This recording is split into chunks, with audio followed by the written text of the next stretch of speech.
अरे वाह, मेरी प्यारी सी गुड़िया कितनी प्यारी है। इतने दिन क्यों लगाए मम्मा की गोद में आने में? पता है, मैं इस दिन का कितनी बेसब्री से इंतजार कर रही थी। बहू ला, मेरी पोती को मेरे हाथों में भी दे दे। इसकी दादी माँ भी कब से इंतजार में थी कि कब अपनी पोती को हाथ में लेकर खिलाएगी। यामिनी ने बस मानसी के हाथों से उसकी बच्ची को लिया ही था कि तभी वहां हॉस्पिटल का स्टाफ आया। मानसी गरीब थी, इसलिए उसे गवर्नमेंट हॉस्पिटल में लेकर जाया गया था। ओ मैडम, चलो इस बेड को खाली करो, यहाँ और भी मरीजों को लाना है। अरे नर्स बहन, मेरी बहू ने तो अभी कुछ मिनटों पहले ही बेटी को जन्म दिया है, मैं इसे लेकर कहाँ जाऊंगी? जन्म तो दे दिया है, तो अब इसको ऐसे बताने वाली क्या बात है? और रही बात कहीं जाने की, तो अपने घर लेकर जाओ अपनी बहू को। अम्मा जी, ये हॉस्पिटल तुम्हारे बाप का नहीं है जो तुम्हें पूरे पूरे बेड की सुविधा देंगे। सरकारी अस्पताल है और यहाँ तो ऐसा ही होता है। अब जल्दी से अपना बोरिया बिस्तर उठाओ और जाओ, बाहर मरीज इंतजार कर रहे हैं। नर्स के इस कटु व्यवहार के आगे यामिनी और उसकी बहू मानसी कुछ नहीं बोल पाई और वो दोनों ही वहां से चली आईं। कुछ मिनटों पहले ही जन्म दी हुई मानसी को उसकी सास आराम आराम से घर लाने लगी। मुझे माफ कर दे बहू, अगर मेरे पास पैसे होते तो मैं कभी तुझे सरकारी अस्पताल में ना लेकर जाती, किसी प्राइवेट हॉस्पिटल में ही तेरी डिलीवरी करवाती। सिर्फ इस गरीबी की वजह से ही तुझे पैदल लेकर आना पड़ रहा है। मुझे माफ कर दे बहू, मेरे पास पैसे नहीं थे, नहीं तो मैं यहाँ से घर तक की टैक्सी कर लेती। माँ जी, मेरे ससुराल के हालातों से मैं अच्छी तरह से वाकिफ हूँ, आपको ऐसी माफी मांगने की जरूरत नहीं है, हम हौले हौले घर पहुँच ही जाएंगे। मानसी की बात सुनकर यामिनी को भी थोड़ा सा ठीक लगा और दोनों सास बहू हौले हौले घर पहुंची गईं। घर पहुंचने के बाद यामिनी ने बिस्तर लगाकर अपनी बहू को लिटा दिया और वो उसकी सेवा करने लगी कि तभी हांफता हुआ मानसी का पति आशुतोष घर आया। आशुतोष जी, आप ऐसे हाफ क्यों रहे हैं? सब कुछ ठीक तो है ना? अरे मेरी छोड़ो, तुम बताओ, तुम ठीक हो मानसी? इतनी जल्दी हॉस्पिटल से डिलीवरी के बाद कौन आता है? बहू पर चिल्ला मत, इसमें बहू की कोई गलती नहीं है, हमें उस बेकार अस्पताल से भगाया गया है आशु। यामिनी ने आशुतोष को भी उस नर्स की बात बताई। उसे उसके ऊपर बहुत गुस्सा आया और अपनी गरीबी पर भी, लेकिन मानसी ने उसे समझाकर संभाल लिया। चलिए बस, अब जो हुआ सो हुआ। माँ जी, आशुतोष जी, हमारे घर में खुशी आई है, मैं इस खुशी को मनाना चाहती हूँ। किस तरह? पता है, शादी के पहले मेरी 3 सहेलियां थीं, हम चारों एक दूसरे पर जान छिड़कते थे, लेकिन एक दिन हम सभी के रास्ते ही अलग हो गए और तभी से मैं उनसे नहीं मिल पाई हूँ। तो मैं सोच रही थी कि क्यों ना अपने पहले बच्चे की खुशी मैं उन्हें दावत पर बुलाकर मनाऊं। मानसी ने ऐसा बड़ी ही आस से कहा। आशुतोष के लिए एक इंसान को भी दावत पर बुलाकर खिलाना मुश्किल था, लेकिन उसने मानसी से मना नहीं किया क्योंकि मानसी ने पहली बार कुछ मांगा था। ठीक है, अगर तुम्हारा इतना ही मन है अपनी सहेलियों को दावत पर बुलाने का तो बुला लेना, लेकिन उसके पहले तुम्हें ठीक होना होगा। शुक्रिया आशुतोष जी। मानसी अपने पति का जवाब सुनकर एक्साइटेड हो गई। फिर क्या था, देखते ही देखते 1 महीना बीता और अब मानसी बिल्कुल ठीक हो चुकी थी। अब वो घर के काम भी करने लगी थी। तो वो अपने पति से बोली, आशुतोष जी, आपको अपना किया हुआ वादा याद तो है ना? वादा? अच्छा, तुम्हारा सहेलियों को बुलाने वाला ना? जी। कैसे भूल सकता हूँ, तुमने पहली बार तो मुझसे कुछ मांगा था। मैंने कुछ पैसे बचाए हैं, तुम कल को अपनी सहेलियों को दोपहर के खाने पर बुला लेना। शुक्रिया आशुतोष जी, लेकिन। अब लेकिन क्या? वो मेरी तीनों ही सहेलियां बहुत अमीर हैं, अब उनके सामने बस एक तो पकवान रखूंगी तो अच्छा नहीं लगेगा, इसीलिए मैं सोच रही थी वो पहली बार आएंगी तो उन्हें कुछ अच्छा बनाकर खिला दूंगी। ठीक है, मैं समझता हूँ, मैं कुछ पैसे उधार ले लूंगा, तुम्हारा जो भी मन करे वो बना देना। ठीक है आशुतोष जी, आप पैसे लेकर बाहर से बाहर ही कच्चे चने, थोड़ी सी मटर, टमाटर, आलू, हरा धनिया, उड़द की दाल, चावल, तेल, चीनी, बादाम, काजू, किशमिश, दूध और आटा ले लेना। बाप रे बाप, इतना कुछ! क्या क्या बनाने का इरादा है?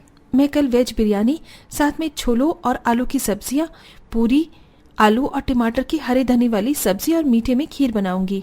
अच्छा ठीक है, लेकिन मानसी, इस सब में तो कम से कम 2000 रुपए का खर्चा है। कोई बात नहीं है, तुम्हारी सहेलियां कौन सा सारा ही राशन खा जाएंगी। आशुतोष ऐसे बोलकर बाहर आ गया। फिर क्या था, ऐसे ही अगला दिन निकला और सुबह से ही मानसी अपनी सहेलियों के घर आने की तैयारी में लग गई। आशुतोष ने पैसे उधार लेकर मानसी की सहेलियों को दावत पर बुलाया था। मानसी ने अपने हाथों से उनके लिए पकवान तैयार किए। उसने दाल मखनी, साथ में रुमाली रोटी, पूरी, छोले की सब्जी, खीर, बिरयानी और आलू टमाटर की सब्जी सादी रोटियों के साथ बनाई। अब बस वो लोग जल्दी से आ जाएं। न जाने वो तीनों ही कैसी हो गई होंगी। हमें मिले हुए सालों हो गए हैं। सालों हो गए हैं तो अब मिल ले। अरे तुम तीनों आ गई। स्वागत है, स्वागत है। मानसी ने बड़ी खुशी से अपनी सहेलियों को अंदर बुलाया। कहाँ है हमारी भांजी? ये रही हमारी चिंकी। वाह मानसी, तेरी बेटी तो बहुत प्यारी है। हेलो बेटा चिंकी। तीनों सहेलियां चिंकी को देखकर खुश होने लगी, उसे गोदी में लेकर खिलाने लगी। वहीं मानसी ने तब तक खाना वगैरह प्लेट्स में सेट कर दिया और फिर वो अपनी सहेलियों से बोली, आ जाओ दोस्तों, देखो खाना लगा हुआ है।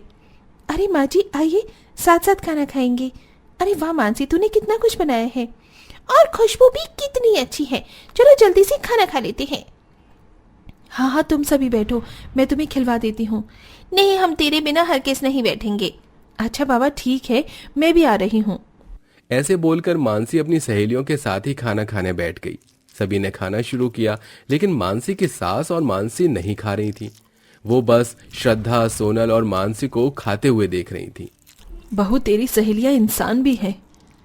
माँ जी, ये तीनों ही खाने की शौकीन तो शुरू से हैं, लेकिन सोचा नहीं था ये ऐसे खाएंगी। मानसी की सभी सहेलियां भुक्कड़ों की तरह खा रही थीं। बहुत ही जल्दी वो सारा खाना खा गईं और मानसी, उसकी सास और मानसी का पति भूखे ही रह गई। जो भी मानसी ने बनाया था वो सब कुछ तो खत्म हो ही गया था। उसके बाद भी मानसी के घर में जो बचा कुचा रखा था उन्होंने उसे भी नहीं छोड़ा। जब मानसी ने ये देखा तो वो चिंता में आ गई और आहिस्ता से अपने पति से जाकर बोली, सुनिए आशुतोष जी, सारा खाना खत्म हो गया है और मुझे नहीं लगता कि अभी उनका पेट भरा भी है। ऊपर से हम भी भूखे हैं, आप कुछ और ले आओ ना। क्या सब कुछ खत्म हो गया? लेकिन मानसी, मैं पहले ही अपनी हैसियत से ज्यादा उधार ले चुका हूं, अब मुझे कोई उधार नहीं देगा। आशुतोष जी कुछ तो कीजिए। चलो मैं किसी से उधार लेकर देखता हूं। आशुतोष और मानसी एक दूसरे से ये बातें वैसे तो कमरे में कर रहे थे, लेकिन उनकी ये बातें श्रद्धा ने सुन ली। उसके बाद उसे महसूस हुआ कि उन्होंने अपनी गरीब सहेली के यहाँ कितना ज्यादा खाना खा लिया था। श्रद्धा ने मानसी की परेशानी मैसेज के जरिए अपनी बाकी सहेलियों को दी और खा पीकर वो सभी मानसी के घर से आने लगी। अरे कहाँ जा रही हो? कहीं नहीं मानसी, बस कुछ देर को तेरा गांव घूमने निकल रही थी। ओह अच्छा ठीक है, घूम आओ, मैं इंतजार करूंगी। तीनों सहेलियां बहाने से निकल आईं। हमने मानसी की परेशानी को बढ़ा दिया ना। बेचारी ने कैसे कैसे हमारे खाने का इंतजाम किया था और हम स्वाद स्वाद में कुछ ज्यादा ही खा गए।